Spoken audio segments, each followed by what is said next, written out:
ballot judge and demonstration judge positions are often combined, especially in lower turnout elections. Depending on how busy your precinct is, the head judge may find it necessary to assign multiple judges to perform these duties. The demonstration judge shows voters how to mark the ballot. They must only provide the instructions that are listed on the duty card or the ballot. The demonstration judge also accepts voter receipts and issues ballots. The demonstration judge must also offer secrecy sleeves if a voter would like one. However, voters are not required to take it. If the voter does take a secrecy sleeve, remind them that only the ballot should be placed into the ballot counter. The machine is not designed to accept the folder. The demonstration judge also demonstrates how to mark the ballot using the AutoMark, the ADA ballot marking machine. Only one judge is needed to demonstrate how to use the machine. However, if a voter asks for assistance marking the ballot, then 2 election judges of different major political parties must be present. The demonstration judge also is responsible for managing the spoiled ballot envelope. The ballot judge manages the ballot supply, tracks the number of voter receipts, and records the number of ballots cast in your precinct.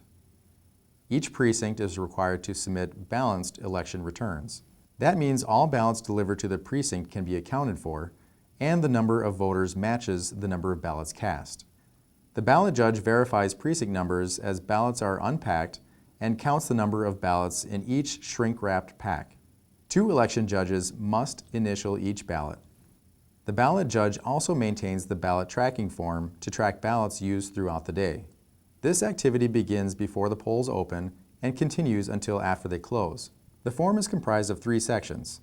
As judges open wrapped ballot packs, the individual ballots are counted. If a pack contains more or less than 50 ballots, it must be recorded on the form. After the close of polls, unused ballots are also counted and recorded on the form. Remember, if a pack of ballots is still in its shrink-wrapped packaging, you can count that pack as 50 ballots. But if you have removed the shrink wrap, you must count the individual ballots in the pack. The completed form should be provided to the head judge to compile the summary statistics.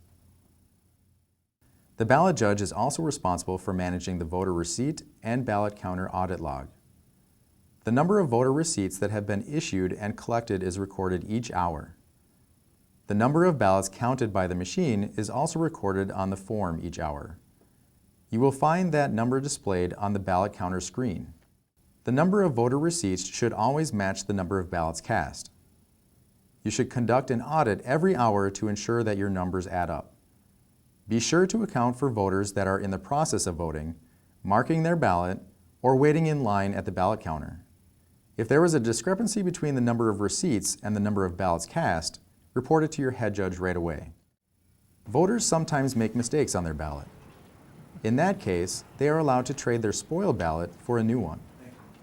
The demonstration judge maintains the spoiled ballot envelope. A spoiled ballot is an original ballot returned by the voter and exchanged for a new ballot. The election judge should place the spoiled ballot in the envelope and issue a new ballot to the voter. Spoiled ballots should not be recorded on the incident log. The one-to-one exchange of a spoiled ballot for the new ballot will not create any discrepancy with your statistics. Voters occasionally abandon their ballot. If a ballot is found by an election judge or another voter, record the location where the ballot was found at the top of the ballot and make a note in the incident log. A ballot that is found anywhere in the polling place besides the ballot counter, including a voting booth or in the AutoMark, must be placed in the spoiled ballot envelope.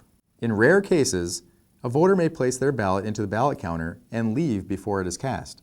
This can be prevented by making certain the ballot counter judge keeps a close eye on the ballot counter and advises voters to wait until the ballot is cast into the machine.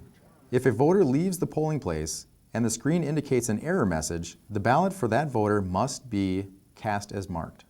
At the end of the night, count all ballots in the spoiled ballot envelope, write the number on the envelope, and give it to your head judge.